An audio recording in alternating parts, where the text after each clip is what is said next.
नमस्कार, हरियाणा न्यूज देख रहे हैं आप। मैं हूं आपके साथ भावना त्रिपाठी। लगातार हो रही बारिश के चलते देश के कई राज्यों में हालात खराब हो चुके हैं। पंजाब में जहां कई जिलों में बाढ़ आ चुकी है, तो वहीं हरियाणा में भी कई जिलों में नदियों का जलस्तर बढ़ने से हालात खराब हैं। ऐसे में बात करेंगे बारिश और बाढ़, आफत ही आफत की।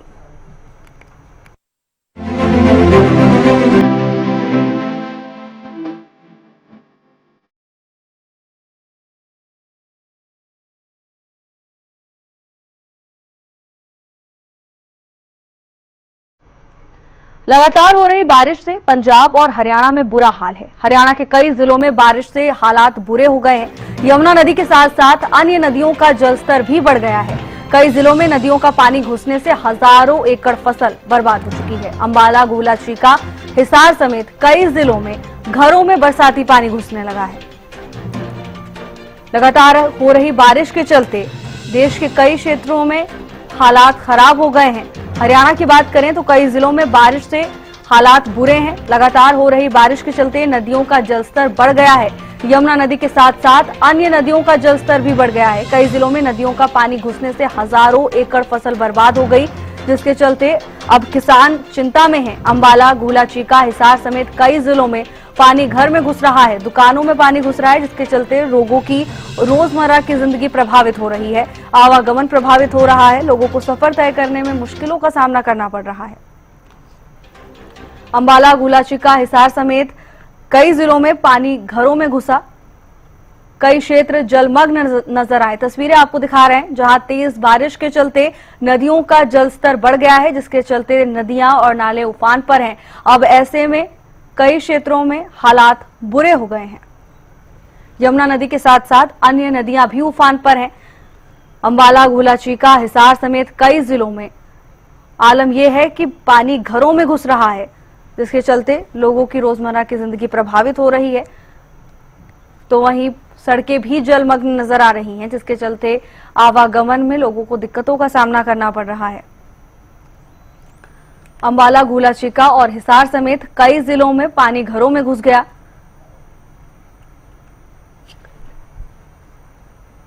लगातार हो रही बारिश से पंजाब और हरियाणा में बुरा हाल है।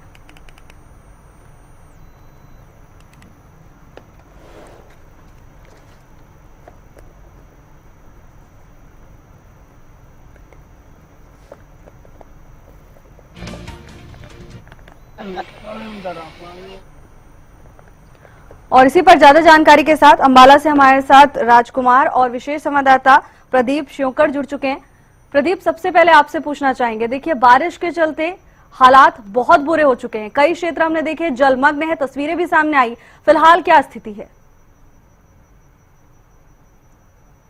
बिल्कुल, देखिए जब से बारिश शुरू हुई है तब से ही हालात बिल्कुल ही कह सकते हैं कि बहुत ही दयनीय है, क्योंकि जो भी नदी है सारी नदियां उफान पर हैं। अगर बात करूं मैं गग्गर की, उसने भी हिसार के अंदर काफी तहस नहस किया है। काफी किसानों की फसलें डूब गई हैं। अभी यमुना की बात की जाए, जैसे हथेनी कुंड बैराज के 18 गेट खोल दिए गए हैं और यमुना नदी से जो वहां पे हाई अलर्ट भी कर दिया गया है। वहां के नीचे जो उसके आसपास के गांव हैं उनको भी साफ कहा गया है कि इस एरिया में आप मत जाइए, पशुओं को भी मत लेकर जाइए। और बात रही दिल्ली की, क्योंकि दिल्ली का जो निचला इलाका है उसको प्रभावित यमुना नदी कर सकती है, तो वहां पर भी दिल्ली प्रशासन को, दिल्ली सरकार को भी अलर्ट कर दिया गया है कि निचले हिस्से को जितना जल्दी हो सके उसको खाली करवाया जाए या उसके लिए व्यवस्था की जाए पानी निकालने की।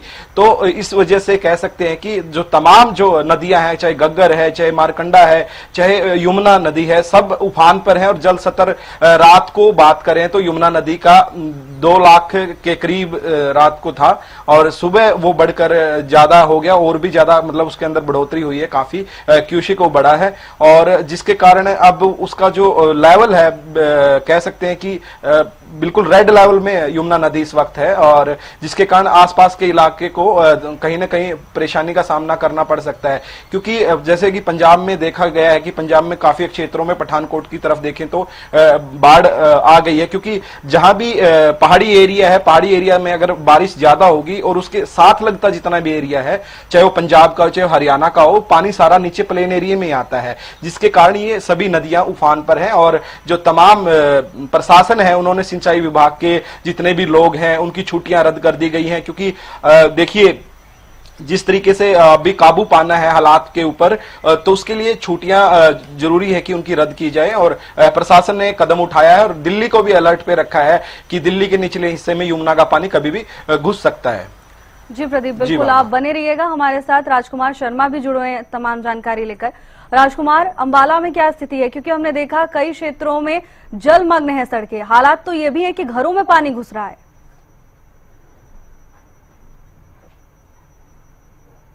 देखिए, ये हम जहाँ खड़े हैं वहां भी आपको दिखा देते हैं कि ये देखिए कितना पानी जो है यहाँ बह रहा है, और पानी के अंदर से ही जो है ये व्हीकल आ रहे हैं, और ये सारा पानी जो कॉलोनी है इसमें पानी कम से कम 1.5 फीट पानी जो है ये है, क्योंकि ये पुलिया की वजह से ये पानी जो है यहाँ निकल नहीं पा रहा है। और जैसा कि आपको दिखा दें कि लोग जो बीच में से आ रहे हैं, जिन्होंने जरूरी काम के लिए घरों में जाना है, बिल्कुल वो पानी के बीच में जा रहे हैं। हालांकि जो ई रिक्शा और उसकी बात करें तो वो दूसरे रास्ते अपना रहे हैं, क्योंकि उनको लग रहा है कि अगर वो बीच में रह गए तो किस तरह बच जाएंगे।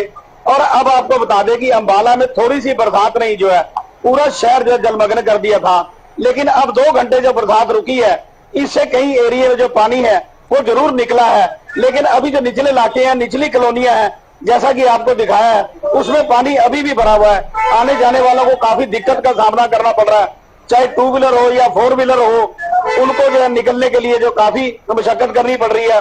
लोगों को ये भी डर है कहीं पानी के अंदर उनके वाहन जो है खराब ना हो जाए। और उधर दूसरी तरफ आपको बता दें, जो घग्गर है, ये टांगरी है, इनका जलस्तर अभी खतरे के निशान से काफी नीचे है। और हालांकि उपायुक्त अंबाला ने भी स्पष्ट रूप से कहा था कि अभी ऐसा कोई खतरा नहीं है, और एनडीआरएफ हो या एसडीआरएफ हो, उसकी टीमों को जो है तैनात कर दिया गया है। जिला प्रशासन इस पर पूरी नजर रखे हुए है, और जो इरिगेशन विभाग है उनके एसडीओ व एक्सीएन जो है मौके का दौरा कर रहे हैं, और उनका भी कहना है कि अभी ऐसे खतरे से बाहर स्थिति बताई जा रही है, ऐसा कुछ नहीं है। लेकिन लगातार जिस तरह से 2 दिन का अलर्ट दिया गया है, अगर इसी तरह लगातार बारिश होती रही तो हो सकता है कि टांगरी नदी में जो है फिर पानी आए। लेकिन उनका ये कहना है कि अभी इतना पानी नहीं आ सकता, ज्यादा हुआ तो 6 या 7 फीट तक आएगा, जो खतरे के निशान से 5 फीट नीचे आता है। और फिलहाल जो कॉलोनियां हैं वहां से पानी निकालने की जो व्यवस्था है ये जिला प्रशासन को जरूर करनी चाहिए। बिल्कुल राजकुमार, आप बने रहिएगा हमारे साथ। प्रदीप भी जुड़े हुए हैं लगातार तमाम जानकारी लेकर। प्रदीप, देखिए प्रशासन का अलर्ट होना जितना जरूरी है उससे ज्यादा ही लोगों को जागरूक होना भी कहीं ना कहीं मायने रखता है। क्या कुछ गाइडलाइंस जारी की गई हैं जो आसपास के इलाके हैं जहां संकट ज्यादा मंडरा रहा है, वहां के लोगों को क्या कुछ नियमों का पालन करना है? बिल्कुल, देखिए वहां पर जहां पर भी रेड अलर्ट है, कह सकते हैं कि जैसे कि यमुना के आसपास का एरिया है, वहां पर लोगों को कहा गया है कि जितना जल्दी हो सके आप पलायन करें, और यमुना की तरफ तो आप आने की सोचें ही मत, उस दर तो आपको जाना ही चाहिए। आपके पशुओं की बात है, पशुओं को भी दूसरी तरफ लेके जाएं, उसकी तरफ आपने नहीं पहुंचना है। प्रशासन द्वारा बार बार ये अलर्ट जारी किया गया है। और जैसे कि दिल्ली की तरफ अगर बात करें, यमुना का पानी 35 से 40 घंटे के अंदर पहुंच सकता है, तो दिल्ली की सरकार को और दिल्ली के प्रशासन को पहले ही अलर्ट कर दिया कि जो निचला इलाका है उसको हो सके तो अभी खाली करवा दिया जाए। अगर खाली नहीं हो सकता तो कहीं जो जिस तरीके से कह सकते हैं कि पानी की निकासी के लिए कोई प्रबंध उधर से किया जाए, ताकि लोगों को परेशानी वहां पर ना आए। और रही बात 5 सितंबर तक की, क्योंकि बारिश है जो ये लगातार 5 सितंबर तक चलने वाली है, और कुछ एरिया जो रेड जोन में है तो वहां पर बारिश बहुत ज्यादा बताई गई है। कुछ एरिया है जिसके अंदर हल्की फुल्की बारिश रहेगी, लेकिन ये बात तय है कि पूरे प्रदेश के अंदर ही बारिश रहेगी। ऐसा नहीं है कि यहां बारिश होगी और दूसरी जगह नहीं होगी। ये हो सकता है कि एक जगह कम है लेकिन दूसरी जगह ज्यादा है। जैसे कि बात करें पिछले समय की, सिरसा के अंदर, हिसार के अंदर जो घग्गर नदी है उसकी 3 जगह से जो टूटने के कारण जो काफी एकड़ लोगों का नुकसान हुआ है, क्योंकि 3 जगह से वो टूट गई थी। ऐसे ही मारकंडा जो है उसके अंदर भी बहुत ज्यादा जल स्तर बढ़ गया है, यमुना के अंदर भी बढ़ गया है। तो जितनी भी नदियां हैं उसके आसपास में प्रशासन अलर्ट हो गया है, और उसके आसपास के एरिया को खाली करवाने के प्रयास किए जा रहे हैं, और उनको गाइडलाइन दी जा रही है कि आप उस तरफ मत जाइए, और हो सके तो आप प्लान कीजिए भी जहां भी व्यवस्था बन सके। जी बिल्कुल प्रदीप, देखिए लेकिन ऐसे सिचुएशन जब सामने आती है प्रशासन के लिए भी एक बहुत बड़ा चैलेंज हो जाता है ये। बिल्कुल, देखिए प्रशासन के लिए बड़ा चैलेंज है। देखिए हमारे मुख्यमंत्री हरियाणा के नायब सिंह सैनी ने अपना 3 दिवसीय यूएई जो दौरा था वो भी कैंसिल कर दिया है। इसी के मद्देनजर रखते हुए कैंसिल किया गया है। और प्रशासन ने जितने भी सिंचाई विभाग की बात करें या और दूसरी टीमें जो राहत कार्य करती हैं, सभी की छुट्टी रद्द कर दी गई है। डॉक्टरों की भी छुट्टी रद्द कर दी गई है कि डॉक्टर्स भी अपना हॉस्पिटल में रहें और अपने जो जिस मतलब कि हर अस्पताल के अंदर किसी भी समस्या का किसी को सामना ना करना पड़े। जो तमाम टीमें हैं उनको लगा दिया गया है। प्रशासन की तरफ से पूरा अलर्ट है, क्योंकि प्रशासन को पहले ही मौसम विभाग से अलर्ट जारी है कि किस एरिया में कितना रेड अलर्ट है और किस में कितना ऑरेंज है। जहां जहां रेड अलर्ट है, कुछ एरिया है जिसके अंदर रेड अलर्ट है, तो उस रेड अलर्ट एरिया के अंदर प्रशासन पूरे तरीके से मुस्तैद है। और हरियाणा के मुख्यमंत्री ने भी अपना दौरा इसी के मद्देनजर रखते हुए कैंसिल कर दिया है कि पहले जो स्थिति है उसको देखा जाए, उस पर कैसे काबू पाया जाए, वो तमाम चीजें देखने वाली। बिल्कुल प्रदीप, मुख्यमंत्री कई बार बैठकें भी कर चुके हैं, समीक्षा बैठक भी की और तमाम दिशा निर्देश भी दिए हैं उन्होंने अधिकारियों को। लेकिन प्रदीप, समझने वाली बात यहाँ पर यह है कि जब ऐसी स्थिति उत्पन्न होती है तो इसका असर हर वर्ग पर पड़ता है, लेकिन सबसे ज्यादा अगर हम बात करें तो किसानों की चिंताएं बढ़ जाती हैं। बिल्कुल, देखिए हर वर्ग के ऊपर इसका असर पड़ता है, क्योंकि अगर आप बात करो किसानों के ऊपर विशेष रूप से फर्क पड़ेगा, क्योंकि किसानों की जो पूरी फसल है वो तहस नहस हो गई है और किसान खेती के ऊपर ही, अपनी फसल के ऊपर ही रहता है और उसी से उनकी इनकम ऑफ सोर्स वही होता है, उससे अलग उनके पास कुछ नहीं होता। लेकिन परेशानी तो व्यापारियों को भी हो रही है आने जाने में, आवागमन में, क्योंकि ट्रांसपोर्टेशन जो बाधित हो रहा है उससे उनको दिक्कत आ रही है, पशुओं को दिक्कत आ रही है, क्योंकि इस मौसम के अंदर बीमारियां भी बहुत फैल जाती हैं। जैसे जैसे बारिश होती है तो पशुओं के अंदर भी समस्याएं पैदा हो रही है, क्योंकि पशु बीमार भी हो रहे हैं, दूध की भी कमी आ रही है और वहीं व्यापारियों का भी व्यापार बंद हो रहा है, क्योंकि दुकानदार की अगर दुकान के अंदर कस्टमर ही नहीं पहुंच पाएगा तो दुकानदार क्या बेचेंगे। तो इस तरीके से ट्रांसपोर्टेशन को बात करें या व्यापारियों की बात करें, हर वर्ग को ही दिक्कतों का सामना करना पड़ रहा है। लेकिन अगर खासकर बात करें किसान को, इसलिए कह सकते हैं क्योंकि किसान का तो सारा कुछ ही आधारित इसके ऊपर है कि फसल के ऊपर है। लेकिन सरकार ने क्षतिपूर्ति पोर्टल खोल दिया है, जिसके ऊपर जिस किसान की जितनी भी फसल खराब हुई है वो उसके ऊपर जाके 10 सितंबर तक अपना दर्ज करवा सकता है और जैसे जैसे दर्ज करवाएंगे उसके ऊपर निरीक्षण होगा कि इसकी कितनी फसल खराब हुई है, 100% हुई है, 90% हुई है, 80 हुई है, 70 हुई है। उस हिसाब से उनको मुआवजा देने की भी सरकार की तरफ से बयान आया है कि उनको मुआवजा दिया जाएगा। और क्षतिपूर्ति पोर्टल के ऊपर पहले 7 जिले थे और अब 12 जिले कर दिए गए हैं। पहले 188 गांव थे, अब 1204 गांव कर दिए गए हैं, क्योंकि जैसे जैसे देखिए जहां जहां कह सकते हैं कि बारिश ज्यादा हो रही है या जहां जहां पानी से फसलें नष्ट हो रही हैं तो उनको उस एरिया को आहिस्ता आहिस्ता कवर किया जा रहा है। और हालांकि किसानों की फसलें अभी भी खराब हो रही हैं क्योंकि बारिश अभी रुकी नहीं है। तो आने वाले समय में क्षतिपूर्ति पोर्टल में सरकार को और भी जो गांव को जोड़ना पड़ेगा, क्योंकि जैसे जैसे किसानों की जहां जहां फसलें खराब होगी उनको भी इन्वॉल्व करना पड़ेगा। तो ये हर वर्ग के ऊपर कह सकते हैं कि इसका असर है, किसी एक पे नहीं, खासकर किसानों पे ज्यादा है, क्योंकि किसान की जो फसल है वो तहस नहस हो गई है। बिल्कुल ही मतलब उसके अंदर कोई गुंजाइश ही नहीं रही कि वो दोबारा उसके अंदर कुछ परसेंटेज मुनाफा मिल सकता है, इसलिए किसानों के ऊपर ज्यादा। बिल्कुल, और ऐसे में शासन और प्रशासन का सक्रिय होना बहुत जरूरी है। बहुत बहुत धन्यवाद आपका प्रदीप तमाम जानकारी के लिए। दिल्ली से अपराजिता श्री हमारे साथ जुड़ चुकी हैं तमाम जानकारी लेकर। अपराजिता, दिल्ली और हरियाणा में बाढ़ का अलर्ट जारी कर दिया गया है, हालात दयनीय है, संकट मंडरा रहा है, बारिश के चलते कई नदियां भी उफान पर हैं, फिलहाल क्या स्थिति? देखिए, अगर आज की हम बात करते हैं भावना, तो थोड़ी राहत है राजधानी दिल्ली में। हालांकि सुबह ही जिस प्रकार से यमुना नदी जल की जो जल स्तर है वो खतरे के निशान से ऊपर बहती हुई नजर आई थी, मगर आज थोड़ी राहत इसलिए है क्योंकि हर रोज हमने देखा था, चाहे बूंदाबांदी हो जाए या झमझमाती हुई बारिश हो जाए, हर रोज राजधानी दिल्ली या एनसीआर में वर्षा हो रही थी। मगर आज थोड़ी राहत है कि सुबह से जो मौसम है वो सुहाना है, बादल घिरे हुए हैं, मगर वर्षा नहीं हुई है आज, क्योंकि अगर आज भी वर्षा होती तो लगातार जो यमुना का जल स्तर है उसमें और भी बढ़ोतरी दर्ज किया जाता, यानी 305 से ज्यादा यमुना का अगर जल स्तर होगा तो वो खतरे से ऊपर बहती हुई नजर आएगी। और ऐसा ही आज सुबह को हुआ था, मगर थोड़ी राहत जिस प्रकार से आज है क्योंकि वर्षा नहीं हुई है। हालांकि उम्मीद तो जरूर की जा रही थी, क्योंकि मौसम विभाग के द्वारा चेतावनी भी दी गई थी कि आज भी झमझमाती हुई वर्षा हो सकती है, थंडरस्टॉर्म हो सकता है, मगर राहत है कि अभी तक तो नहीं हुई है, जिस वजह से संभव है कि यमुना में जो जल स्तर है राजधानी दिल्ली में उसमें थोड़ी थोड़ी गिरावट दर्ज किया जा सकता है, या गिरावट नहीं तो कम से कम जितनी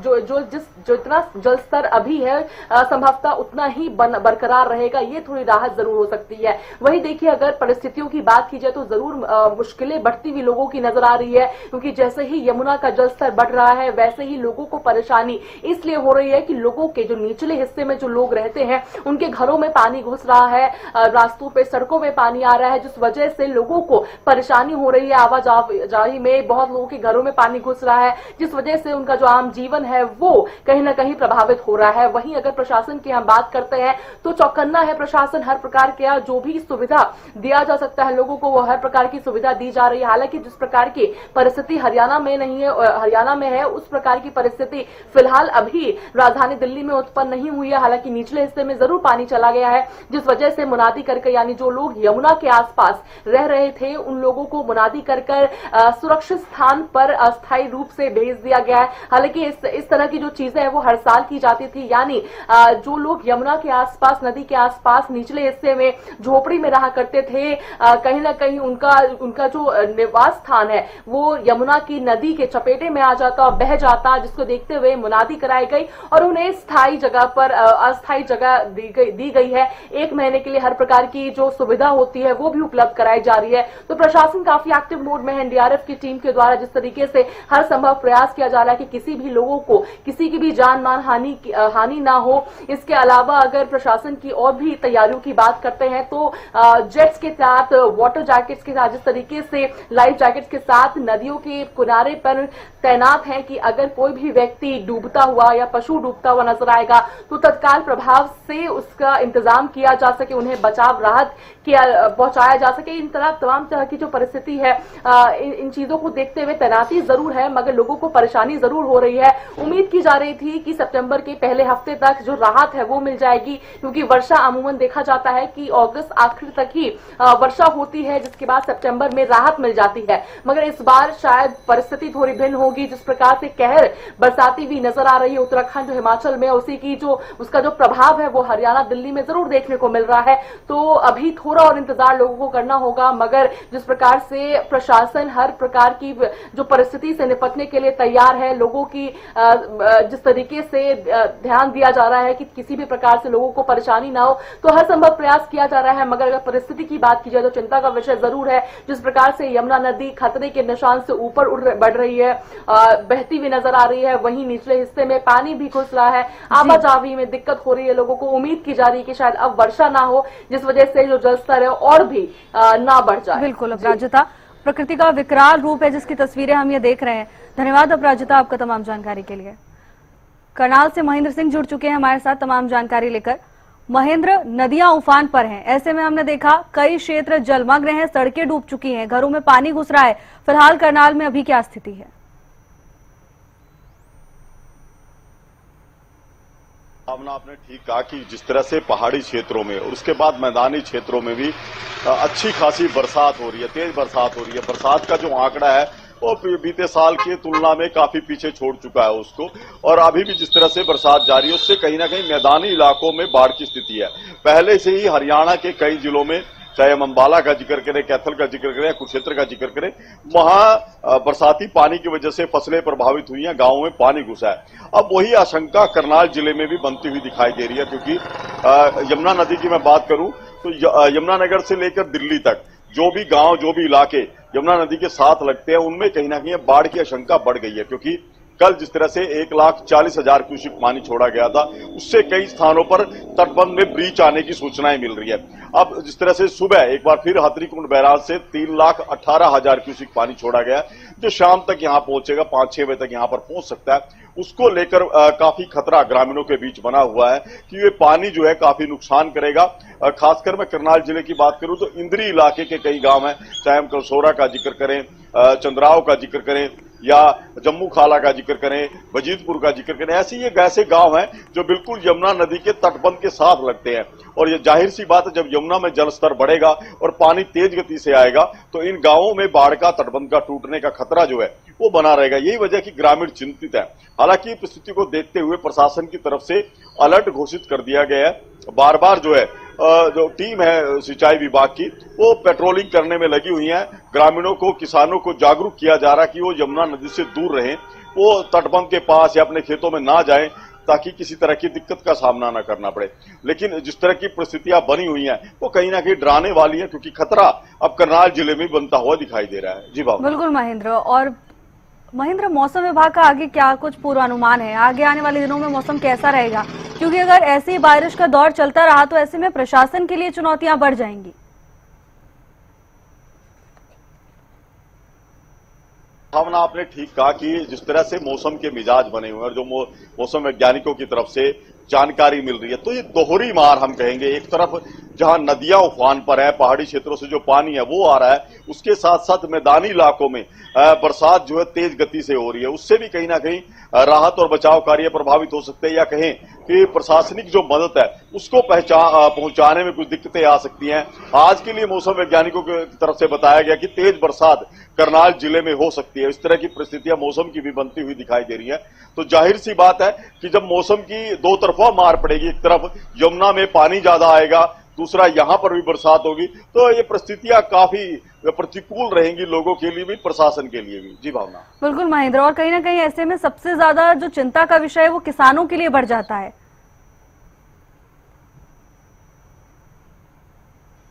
बिल्कुल भावना, देखिए इस किसानों के लिए तो चिंता का विषय है ही है।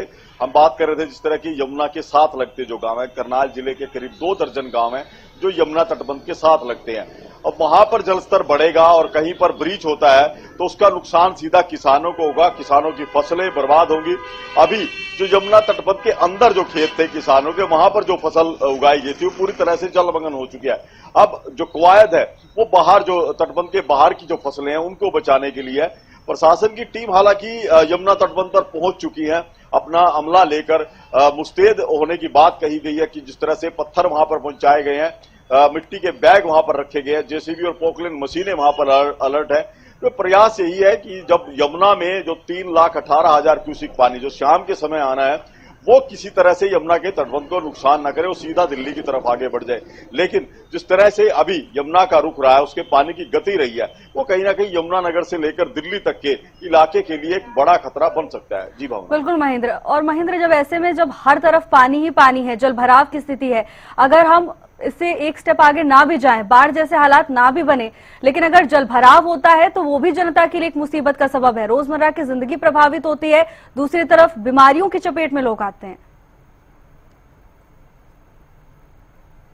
बिल्कुल, ये भी बात ठीक है कि भले ही यदि बाढ़ की स्थिति नहीं बनती है, लेकिन जल भराव होता है वो भी काफी संकट जो है लोगों के लिए पैदा करेगा।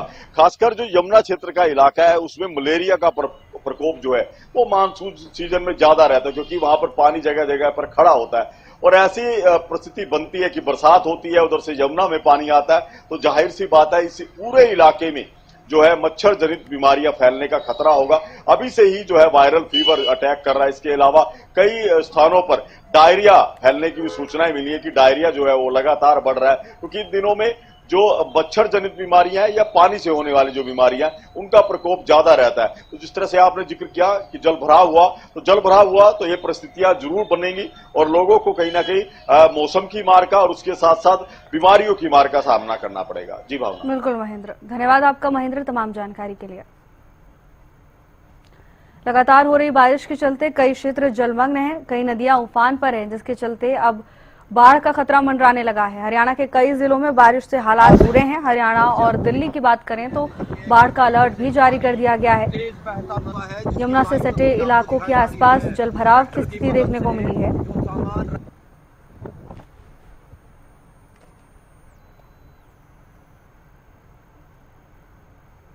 फिलहाल के लिए मेरे साथ बस इतना ही। आप देखते रहिए हरियाणा न्यूज।